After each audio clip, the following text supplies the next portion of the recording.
Good day, I am William Theo, and this is PTV News Now. Number coding is suspended starting March 28, Maundy Thursday, and March 29, Good Friday, according to the Metropolitan Manila Development Authority, or MMDA. Such dates were initially declared regular holidays by Malacanang. The MMDA also reminded the public that there is no number coding this Easter weekend. They advised the public to plan the Lenten break carefully to ensure safe and peaceful travel. Meanwhile, the MMDA will also allow provincial buses to pass through EDSA during Holy Week. Provincial buses in North Luzon will only be allowed up to Cubao and Quezon City terminals, while Southern Luzon buses will only be permitted up to terminals in Pasay City and the Parañaque Integrated Terminal Exchange. The MMDA will deploy 2,300 personnel following the implementation of the no absent, no leave policy. Russia observed a day of mourning Sunday following a deadly attack on a concert hall in a Moscow suburb.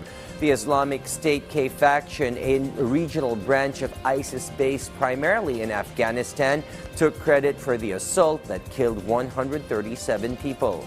VOA's Arash Arabasadi brings us more. Russian President Vladimir Putin lights a candle Sunday in memory of the victims of a mass killing at a music venue outside Moscow. Mourners lay flowers at a makeshift memorial at Crocus City Hall, the site of the deadliest attack in Russia in 20 years. Flags flew at half-staff at the Kremlin as Putin declared a day of mourning. It all started Friday at Crocus City Hall, a suburban Moscow music venue where gunmen stormed the building with automatic weapons and, according to Russian investigators, then used a flammable liquid to set the facility ablaze. Authorities say they've detained 11 people suspected in the attack, bringing them to the Russian Investigative Committee headquarters in Moscow. Little was left of Crocus City Hall by the time rescue workers began digging through debris. U.S. officials have said the Islamic State terror group's Afghan affiliate, known as Islamic State Khorasan, was behind the attack. But inside the Kremlin, officials began accusing Ukraine of involvement. Putin addressed the nation and, without evidence, said the attackers were moving towards Ukraine and that a passage was prepared for them on the Ukrainian side to cross the border. It is a claim refuted by U.S. Vice President Kamala Harris. No, there is no whatsoever any evidence, and in fact what we know to be the case is that ISIS-K is actually, by all accounts, responsible for what happened. Ukrainian President Volodymyr Zelensky said, quote, Putin and other scumbags are just trying to find someone else to blame, adding that Russian forces invading his country could have stopped such a deadly attack if not preoccupied by war. Russian investigators say they found weapons and other evidence linked to the attackers as they begin the process of piecing together the night's events. And while much of the recent news outside Russian embassies and consulates focused on the still mysterious death of opposition leader Alexei Navalny, at the embassy in Serbia, people laid flowers, lit candles, and signed a book of condolences. The United Arab Emirates illuminated iconic buildings with the Russian flag in solidarity with the night's growing list of victims. Arash Arabasadi, VOA News.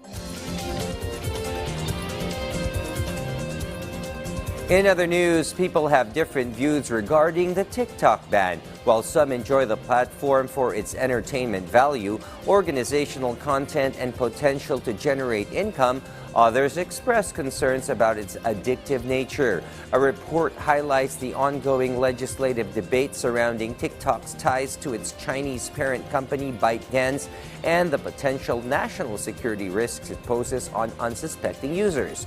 VOA's Elizabeth Lee has the report. Hi, I'm Elizabeth Lee with Voice of America.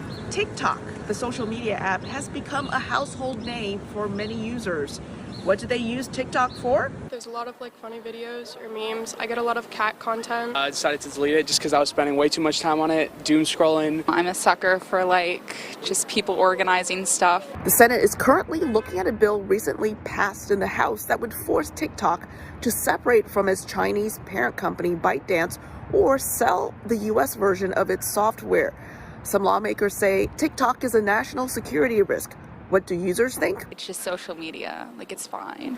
One, it's not a national security concern. Two, TikTok is one of the best ways I feel like we have in our generation to be able to spread actual good information. I can understand why like TikTok does pose a problem in some instances, but I think the speed at which this bill has been introduced and passed is very questionable. I think we have plenty of other things that our government should be much more concerned with. Some lawmakers are also concerned that people's personal information could also end up in the hands of the Chinese Communist Party. TikTok denies these allegations. I think it's just as much of an issue as it is with any other company like Instagram or Facebook, and that if we're not worried about those companies, we shouldn't be worried about this one either. Some analysts say there are constitutional free speech concerns to this bill, and court challenges could follow.